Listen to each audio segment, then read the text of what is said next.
ये यही है कि पहले तो हमारी सरकार जो है भ्रष्टाचार से कोई समझौता न करे, और जो वर्तमान मैटर तनपुर जलजीबी है उसमें मुझे लग रहा है कि कहीं कहीं सरकार के हित में नहीं है कि जो भ्रष्टाचार जिस ठेकेदार पर फर्जीवाड़ा साबित हुआ है दलीप सिंह अधिकारी पे, और उसी ठेकेदार को बिना कोर्ट में अपील किए और उस ठेकेदार को एक आर्बिट्रेशन के आदेश में उसको ठेका देना, और जिसके लिए हमने 3 सालों से लगातार लड़ाई लड़ी, जो कांग्रेस के समय में उस ठेकेदार को 48 घंटे के अंदर पर इतना बड़ा 123 करोड़ का ठेका तनपुर जलजीबी दिया, तो उसके प्रपत्र जो पूरे फर्जी थे उसको लेके हम नई सरकार के माननीय अपने मुख्यमंत्री त्रिवेंद्र सिंह रावत जी के संज्ञान में लाए, और उनने बड़ी ईमानदारी से जांच बैठाई।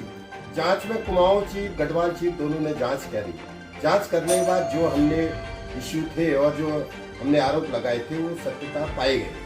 उसी के तहत ठेकेदार का ठेका निरस्त हुआ, ठेकेदार पर एफआईआर हुई, और 20-22 कर्मचारी जिन जिन क्षेत्रों से फर्जी प्रमाण पत्र लिए तो उस पर कानूनी कार्रवाई भी विभाग ने की। और उसके बाद ठेकेदार हाईकोर्ट गया, उसको स्टे नहीं मिला कि भाई उस टेंडर मेरा क्यों निरस्त किया गया। वो फिर जिला अदालत में गया तो वहां से उसको स्टे मिला।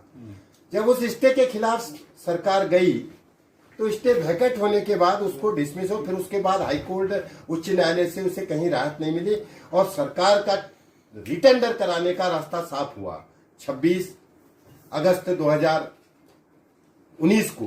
और 1 साल तक सरकार उस टेंडर को 2-2, 3-3 बार करके लटकाते रही। आखिर सरकार की क्या, सचिवों की क्या मंशा रही। जब 1 साल, 1.25 साल के बाद वो आर्बिट्रेशन का फैसला आता है ठेकेदार के हित में, और उन्हें पुराने टेंडर को बैंडअप करके उसको ठेके देना, ये मेरे गले से नहीं उतर रही है। क्योंकि टेंडर 20%, 25% बिलो में था। पहले ही उसको डीपीआर को भी हमने चैलेंज किया था कि ये डीपीआर गलत बनी है, सड़क का जो 50 करोड़ का है 100 करोड़ का। अब फिर गलत तर्क जो है सचिव स्तर से, एचओडी स्तर से दिए जा रहे हैं कि आज अगर इसका ठेका होता तो 200 करोड़ में होता। लोगों को भ्रमित कर रहे हैं, जबकि टेंडर हुए हैं, टेंडर विभाग ने दबाए हैं। वो टेंडर आज भी 15-20% बिलो है, जिसमें सरकार की बचत होती, जबकि सरकार को नुकसान होने की बात करके सरकार उस भ्रष्ट ठेकेदार पर मेहरबान हो रही है। मेरा मानना है कि आज जो ठेकेदार फर्जी प्रमाण पत्रों से 123 करोड़ क्वालिफाई किया, जिस टेंडर को उसने स्टेट लेवल पे जो क्वालिफाई हुआ, कल के दिन उसको लाइसेंस दे रही है कि इंटरनेशनल टेंडर, वो 400 करोड़ का टेंडर क्वालिफाई कर जाएगा अगर ये काम आज वो करता है प्रपत्रों में। और करके दिन एक देश, दुनिया में एक ऐसा संदेश जाएगा कि अब टर्नओवर, अनुभव प्रमाण पत्रों की जरूरत नहीं है, कि इस प्रदेश में फर्जी प्रमाण पत्रों से अगर कोई चीज हासिल कर ले रहा है तो आदमी शॉर्टकट ढूंढेगा। नौकरी के लिए भी फर्जी प्रमाण पत्र बनाने की कोशिश करेंगे। ये भारतीय जनता पार्टी के लिए बहुत चिंता का विषय है। इसी को बचाने के लिए हम जो है ये लड़ाई लड़ रहे हैं कि भारतीय जनता पार्टी को जो बदनाम होने की ओर है उसको रोका जाए। हम ये गुजारिश कर रहे हैं कि हम भारतीय जनता पार्टी को कैसे बचाया जाए, और ये भ्रष्ट ठेकेदार को कैसे बाहर किया जाए, वास्तविकता कैसे जनता के सामने में आए। ये लड़ाई हमारी है कि भ्रष्टाचारियों को सजा मिलनी चाहिए। यही अपना एक मिनती, और सचिव लेवल से, और सरकार अगर चाहे तो इसको संज्ञान में लेके, जबकि हमने माननीय मुख्यमंत्री जी को सभी प्रपत्र दिए, उनके संज्ञान में है, लेकिन उसके बाद भी ऐसा डिसीजन जो आ रहा है तो वो तो मेरे गले से नहीं उतर रहा है। क्योंकि मैं भारतीय जनता पार्टी का एक विधायक हूं।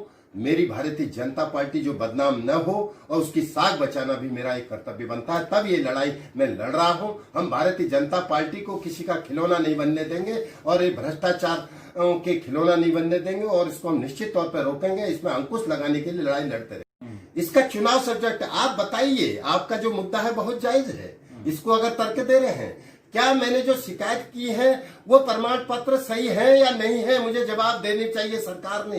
मेरे मुद्दों के आधार पर भ्रष्टाचार में मेरे को किसी पार्टी पॉलिटिक्स से कोई लेना देना नहीं है। मेरा भ्रष्टाचार से है। जो परपत्र मैंने लगाए या सरकार या सचिव लोग कहें कि विधायक के एलिगेशन गलत है, ये परपत्र ठेकेदार के सही है, तो मैं ऑलरेडी बैकफुट में आ जाऊंगा। लेकिन मेरे इश्यू सही है तो मैं बैकफुट में आने वाला व्यक्ति नहीं हूं। मैं भारतीय जनता पार्टी की को साख को बचाने के लिए मैं इस मुद्दे का पर्दाफाश चाहता हूं, जिसे मैंने राष्ट्रीय अध्यक्ष जी को भी अपने पत्र सौंपे हैं, मेल किया है और आगे की लड़ाई मेरी जारी रहेगी। मुखिया को मैंने एक बार नहीं 10 बार रख दी।